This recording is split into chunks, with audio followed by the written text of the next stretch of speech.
I'm Sevil Mikhailova. And I'm Claude Salhani, and this is This Week in Focus. With us today is Ambassador William Spring, who is the Director General of the International Organization for Migration, a group that is very much in demand these days, alas, we should say, unfortunately, with what's happening in the Middle East, North Africa, and Europe.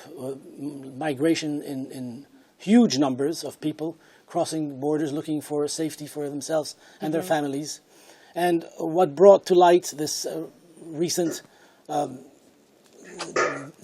debate is the fact that the tragedy occurred on the beaches of Turkey, where a young Syrian toddler drowned or was washed ashore and grabbed the world headlines.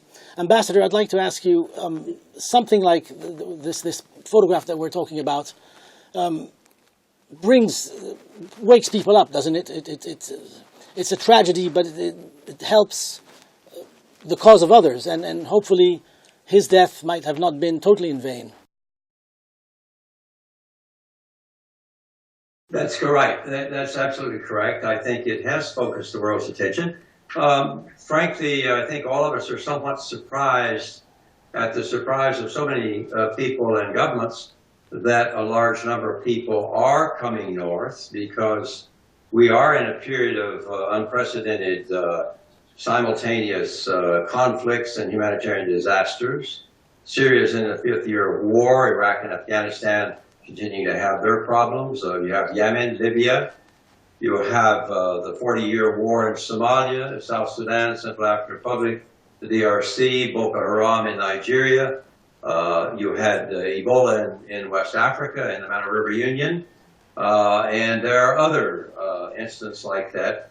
And so after a while, out of desperation, people start looking for a way out into a security in a better life. So, but you sometimes need some way to focus people's attention, like the young woman who was photographed in the Vietnam period fleeing napalm.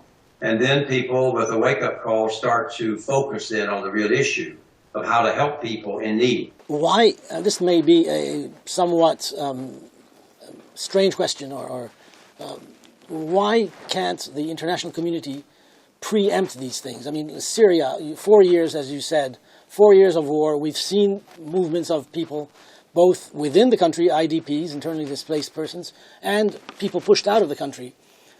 We know that we have to do something about them, whether we being the international community, the United States, the European Union, the United Nations, but we do nothing about it until they're at our door screaming. And then it's too late, and then people die and people drown, and you'd think that by now we would have gotten it right and tried to preempt some of this? Well, I don't think it's a strange question at all. In fact, I think it's a very good question. As we do some soul searching and say to ourselves, why didn't we all do a better job of trying to prevent some of these conflicts, or to try to resolve them at an earlier stage? We have growing social and economic disparity between global north and global south. We know that. That creates problems. We don't have a very good record as an international community in staying the course when a conflict breaks out. We tend to, even in countries where we're trying to them to become democracies, where they have elections, and that becomes the exit door for leaving, when in fact it is the entry door, because that's when the hard work begins. Right. So I think in that sense, we didn't do a very good job in terms of preventing conflict, and we've done probably an even less good job, less effective job in trying to resolve them, because unless you can enlighten me, I am not aware of any active negotiations or viable political processes that offer any of us any hope of resolving any of these conflicts in the short to medium term. So as humanitarians, and I include in that all the governments like your own government in Azerbaijan who seek to help these people, we simply have to soldier on and stay the course until the conflict's over, to try to save as much life as we can and to help those in need. Indeed, but the problem then gets compounded, because down the road you're going to have generations of Syrians or Ethiopians or Somalis who are totally uneducated, who know nothing but the rule of the gun, And then where do we go from there? I mean, it's frightening when you think about it. Well, I think Germany is a very good example. I mean, and I have great admiration for what Chancellor Merkel is doing, showing political courage and leadership, Yep. and also having a program. Because my understanding, and I just came back from Berlin yesterday, is that the Germans really plan to do a thorough approach to this by offering people language learning, skills training, helping them on the job market to find jobs, because we have an aging world in the OECD countries, the aging North Yes. with in need of employees at all skill levels, and you have a very youthful South with a very turgid rate of job creation. Mm-hmm. So ultimately, I think our analysis at IOM is that countries are going to become increasingly multicultural, multi-ethnic, multi-religious, if this is all going to work, to have a functioning economy and a functioning society. But this is going to require the creation of a much greater culture of tolerance. Indeed. So that we learn to manage diversity and see it as an advantage and opportunity rather than some kind of problem that has to be solved. Why do Germany see this and others don't? Well, I think it's a good question, difficult to answer, because I'm sure there's a range of reasons they did this, but I think they simply saw suffering humanity. I think that unlike some others, they remembered the help that they've received over the years. They remember the Indochina period when hundreds of thousands of Vietnamese came into Europe. And if you listen to President Hollande yesterday in his remarks, he recalled that France took 120,000 Vietnamese, and today they're all very good French-speaking French citizens. So that but migrants have a contribution to make, and I think it's humanitarian, and it's also recognition that the world is changing. Mr. Swing, was that humanitarian crisis in Europe was expected to you? And if so, which scenarios you drafted before? In terms of scenarios, I think we had been saying since the Lampedusa disaster in October 2013 that the boats are going to keep coming, people are going to keep arriving on your shores or through the land borders out of desperation. And therefore, we ought not to look on it so much as a problem that has to be solved, but as a human reality to be recognized and to be managed. We're talking about managing human mobility. We're very good at managing the free movement of capital, goods, and services, but those who make that happen, people, we haven't been very successful recently in managing that. And I think, frankly, we are constantly talking about a high road scenario. Why do people overstay their visas? And by the way, there are more visa overstayers in Europe than there are people coming north. But the reason people overstay their visa is because they have one entry. If you give people a multiple entry, they come and go. You don't leave your home country because you don't love it.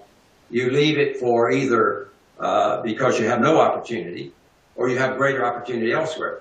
So you should try to look at migration more as human mobility, and how can we facilitate that? What about multiple nationalities? Why not? Why not have a diaspora policy that encourages people to stay in touch with the home country rather than just giving all of your time and effort to the host country? There are a lot of ways in which, if we think about it, we could facilitate more dignified, humane movement of people rather than coming across in smugglers' boats. And by the way, very rigid visa policies and anti-migrant sentiment are responsible for more and more people putting their lives into the hands of smugglers, who, as one Italian minister told me, are better called the what should I call it, the travel agents of death. I think you should have a conversation with Donald Trump, sir. No, I think there's a lot that more. You raise a point there in that comment, that in a sense that where we've really let our people down is we haven't done enough in terms of public information, public education awareness raising as to what this is all about and how it can be an opportunity rather than a problem. I think that Europe was not ready for such flow of migrants from south, and actually when the refugees were approaching the European borders, they were met with closed borders. So and some countries, even on the level of government, they refused to accept them, saying that this is illegal migration, and they are ready to accept these people if it is transited to legal migration. What is your track on this issue? Well, we of course never use the word illegal because we don't think any people are illegal.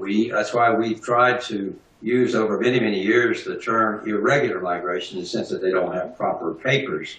But I think the issue becomes, look, we'll never get it perhaps entirely right, but we're talking about trying to deal with the paradox between national sovereignty and individual freedom.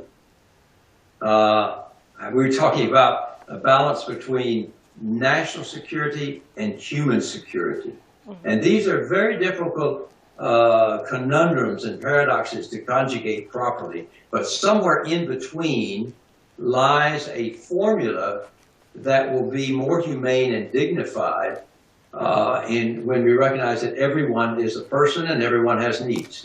Seeing we're in Azerbaijan, we need to ask you, what is your involvement or your organization's involvement in the refugee problem that Azerbaijan has in Nagorno-Karabakh?